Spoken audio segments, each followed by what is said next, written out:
Hey everyone, and welcome back to the channel. Today, we re-tackling a topic that affects millions of people, but is often spoken about in whispers: debt. It can feel like a huge, scary monster lurking under the bed. But what if I told you there's a way to tame it, to even avoid its trap altogether? Stick with me, because by the end of this video, you'll have one powerful, simple rule that can completely change your financial future. So what is the debt trap? It's that sinking feeling when you realize your payments are eating up most of your income. It's the stress of juggling credit card bills, personal loans, and maybe a car payment, all while trying to keep up with daily expenses. You pay off a little, but the interest keeps piling up, and it feels like you're running on a treadmill, working hard but getting nowhere. The trap snaps shut when an unexpected emergency hits: a medical bill, a car repair, and your only option is to take on more debt just to stay afloat. It's a cycle, and it can be incredibly hard to break. Many of us fall into this trap without even realizing it. It often starts small. Maybe it's a buy now, pay later offer for a new gadget, or using a credit card for a vacation you felt you deserved. These things seem harmless at first. The problem is, our brains are wired for instant gratification. We want things now, and modern finance makes it incredibly easy to have them now and worry about the cost later. But later always comes, and it usually comes with interest. Before you know it, what started as a few small, manageable payments has snowballed into a mountain of obligations. So how do we avoid this? There are tons of tips out there. Make a budget, cut expenses, build an emergency fund. And yes, all of those are incredibly important pieces of the puzzle. But they all support one central, overarching principle.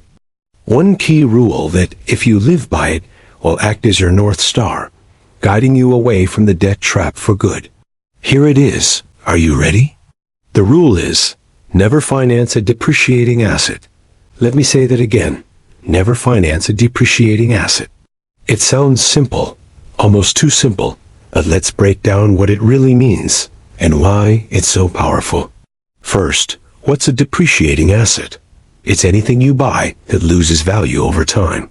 Think about a brand new car. The moment you drive it off the lot, its value drops significantly. In a few years, it will be worth a fraction of what you paid for it.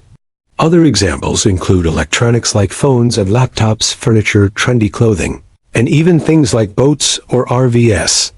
These items are part of modern life, but they are not investments in the financial sense. They are expenses that lose their monetary worth. On the other hand, you have appreciating assets. These are things that, over time, are likely to increase in value. The most common example is real estate. A house in most markets will be worth more in 10 or 20 years than it is today. Other examples include stocks, bonds, and investments in your own education or business, which can increase your earning potential. Now, let's connect this back to our rule: never finance a depreciating asset. When you take out a loan to buy something that loses value, you're creating a perfect financial storm against yourself. You're repaying interest on a loan for an item that is simultaneously becoming worth less and less. It's a double loss. You're losing money on the interest, and you're losing money on the asset's value. Let's use a real-world example. Say you want to buy a new car for $30,000. You don't have the cash, so you take out a 5-year loan at a 7% interest rate. Over the life of the loan, you'll end up paying over $35,600 in total. So you've paid an extra $5,600 in interest. Meanwhile, after 5 years, that $30,000 car might only be worth, say, $12,000. So you paid over 35 grand for something that is now worth 12. You've effectively lost over $23,000 in that transaction. That is the debt trap in action. Now, imagine you applied our rule. You decide you will not finance a depreciating asset. So instead of taking out a loan, you save up. Maybe you can't afford a brand new car right away. So you buy a reliable, used car for $5,000 with cash you saved. You have no car payment. Zero. All that money you would have been spending on loan payments and interest every month, you can now invest it.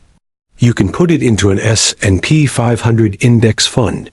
You can save it for a down payment on a house, or you can use it to build your emergency fund. You've turned a financial drain into a wealth-building opportunity. This rule applies to so many areas of life. That new $1,000 phone? Save for it. Don't you put it on a payment plan or a credit card you can to pay off immediately. That fancy living room set? Wait until you have the cash. By forcing yourself to save for these items, you do two things. First, you completely avoid the interest payments that keep you poor. Second, you give yourself a cooling off period. You might find that after saving for 6 months, you don't even want that item anymore. You've avoided an impulse purchase and kept your money working for you. Now, I know what some of you might be thinking. What about a house? Isn't a mortgage a form of financing? Yes, it is.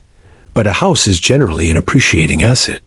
While you are paying interest, the underlying asset is hopefully growing in value, offsetting and often exceeding the cost of borrowing. This is what we call good debt or leveraged investment. The same can be said for a student loan, if it leads to a higher paying career. That's an investment in yourself, an appreciating asset.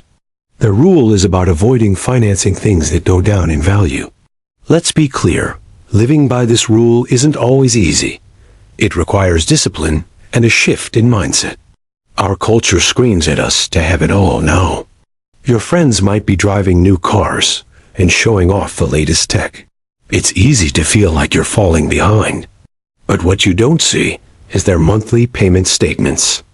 You don't see the stress and the sleepless nights. They are living a life that looks rich, but you are building a life that actually is rich. You're building financial freedom, which is worth more than any new car or gadget. So, how can you start implementing this rule today? First, take a look at your current debts. Separate them into piles. Did you finance a depreciating asset? If so, make paying off that debt your absolute top priority. Throw every extra dollar you can at it. The faster you kill that debt, the faster you stop the bleeding. Second, for all future purchases, ask yourself the golden question.